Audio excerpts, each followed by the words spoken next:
नमस्तेस्तु भगवन् विश्वेश्वराय महादेवाय त्र्यम्बकाय त्रिपुरान्तकाय त्रिकाग्निकालाय कालाग्निरुद्राय नीलकण्ठाय मृत्युञ्जयाय सर्वेश्वराय सदाशिवाय श्रीमान् महादेवाय नमः। ॐ नमः शम्भवाय च मयोभवाय च नमः शङ्कराय च मयस्कराय च नमः शिवाय च शिवतराय च।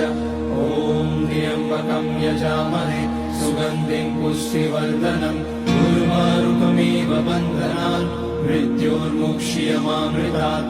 नागेन्द्रहाराय त्रिलोचनाय भस्माकराय महेश्वराय नित्याय शुद्धाय दिगम्बराय तस्मै नकाराय नमः शिवाय। मन्दाकिनी सलिलचन्दन चर्चिताय नन्दीश्वर प्रमथनाथ महेश्वराय